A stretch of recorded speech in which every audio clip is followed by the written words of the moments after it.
So, you've definitely seen this face before, right? It's on the $10 bill. But the story of Alexander Hamilton, wow, it's so much more than just a portrait on our money. We're talking about a penniless immigrant, a revolutionary soldier, a political firebrand, and the absolutely brilliant and, yeah, controversial architect of the entire American economy. Okay, let's get into it. Now, check this out.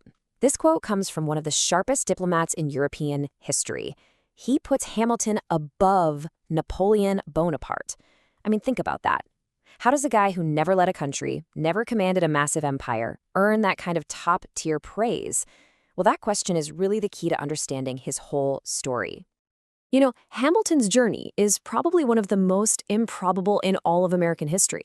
This isn't just a simple rags to riches tale. No. This was a story about overcoming complete and utter destitution, about reinventing yourself from nothing in a brand new world. I mean, just look at this timeline. It's a really bleak start. Born out of wedlock, orphaned as a kid. Honestly, his prospects were grim. But his mind, his raw intellect, was just undeniable. Think about it. By 14, he was running a trading firm.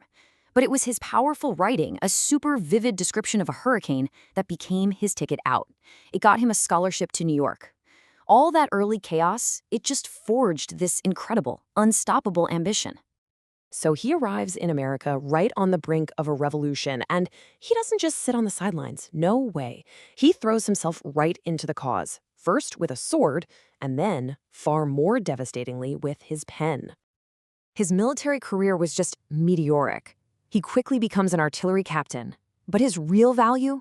That was spotted by George Washington himself, who made him his chief aide-de-camp. You know, basically his right-hand man. For 4 straight years, he was at the absolute center of the war effort. But Hamilton, he crazed battlefield glory.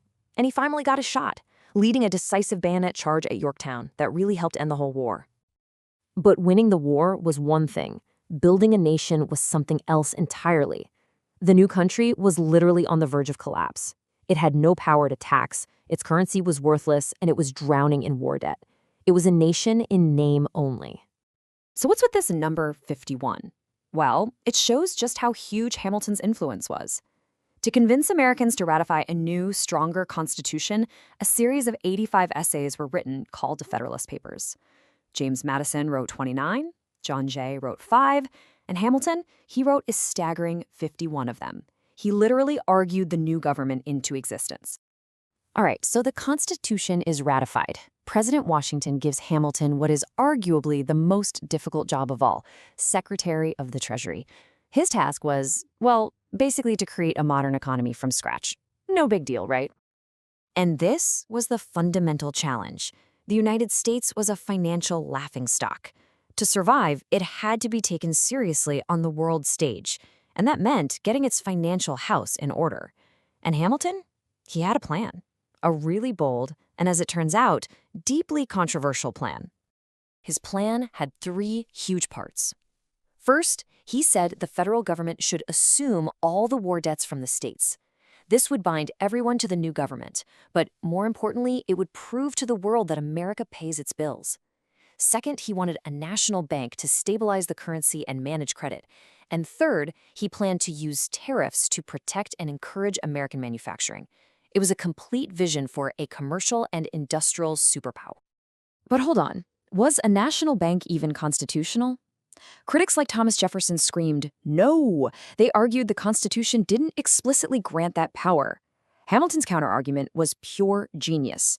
He championed the idea of implied powers.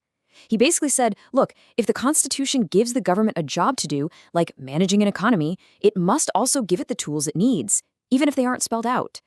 This single idea totally expanded the power of the federal government, setting a precedent that's still being debated in our courts and in Congress today. But, you know, a vision this radical wasn't exactly met with universal applause. In fact, Hamilton's plans created a deep, bitter divide that actually gave birth to America's very first political parties.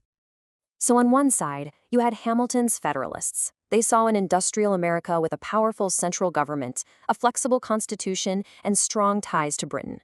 On the other side, you had Jefferson's Democratic Republicans. They dreamed of a nation of small farmers, with power resting in the states, a strict reading of the Constitution, and an alliance with revolutionary France. This wasn't just politics. This was a battle for the very soul of the nation. And the politics, they got intensely personal. Hamilton's enemies were relentless in attacking his character, and well, he gave them some ammunition. In 1797, to clear his name of financial corruption, he publicly admitted to an extramarital affair. He published what became known as the Reynolds pamphlet. It was a shocking move that saved his public reputation, but it completely destroyed his private one.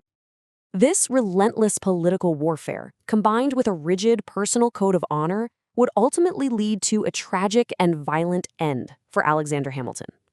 His final conflict was with his longtime New York rival, Aaron Burr. After Hamilton helped sink Burr's attempt to become governor, Burr demanded satisfaction for insults Hamilton had supposedly made. Hamilton, feeling trapped by the era's code of honor, accepted the challenge. And on a ledge in Weehawken, New Jersey, the sitting vice president, Aaron Burr, shot and killed the man who had built America's entire financial system. So we're left with this question. Just look around you today. Do we live in a global financial powerhouse with a strong central government or a decentralized nation of farmers? Hamilton lost his life in that duel, but in the long run, you have to wonder if his vision for America is the one that truly won out. What do you think?